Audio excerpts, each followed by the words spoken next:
So can God do anything? No. I need Why? to expand on that, don't I? Yes.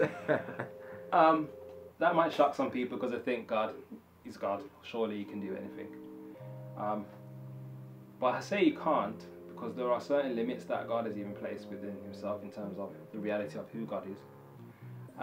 Many respects we believe he can do anything because we hear sermons about things like Sarah who needed a baby but she was barren, and when she was questioning the whole thing of whether she would have one, God said, is anything too hard for the Lord to challenge her? Or you have other texts where Jesus is talking about it's impossible with man but all things are possible with God. But what we have to remember about these texts is that they're in a context. So when God said to Sarah, is anything too hard? He was talking about her having a baby when naturally it was impossible. When Jesus said with God things are possible but with man it's impossible, that was a story around when the rich man was asking the question about, Lord, how do I get into heaven? And Jesus says, you need to sell everything. And he didn't want to do that. So the apostle says, well, with him, well, how does a rich man get into heaven? Well, with man, some things. Well, impossible, but with God, all things are possible. So there was a context for when it was used within Scripture. And to be honest, if you think about it logically, we know there's some things God can't do. Because he can't lie, can't deny himself. That's 2 Timothy 2:3.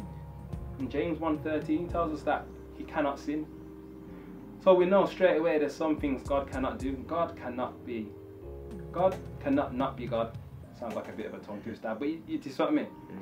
So, two things I think we need to remember when it comes to this about God and what he's able to do. The first one is that, morally speaking, he's confined to being good and loving. He can't be sinful.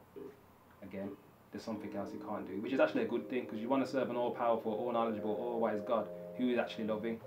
You wouldn't want to know that he can turn around and be sinful when he's ready to do it. That would be quite a scary thought. So, and the other one, that's in terms of his character. And the other one is logic. Sometimes people say if God is God, he can make a square a circle, make a square circle, or a circle square, and start playing with labels and names. But if I showed you a circle and put square above it, you're still going to see a circle. All you've done is mess with the label. But the truth of what it is still there in front of your eyes, and God has given us reason and a mind and logic to love him. It comes from him, essentially. And he wants us to have that so we have an absolute reality that we can depend on and use to negotiate and speak and reason with each other and himself. He doesn't change that. He's already put that into play because he is real. So everything around him that he says is real is real. But we play with terms today, so it makes it look as though God can't do something, so we can't be God. And I think it's C.S. Lewis who made it clear that just because we put God in a sentence doesn't make everything become possible. If it's illogical and it doesn't make sense, it's illogical and it doesn't make sense, whether you've got God in a sentence or not makes no difference. Yeah. So that's what we have to understand. There's some things God cannot do by the very virtue that he doesn't have to do it to be God.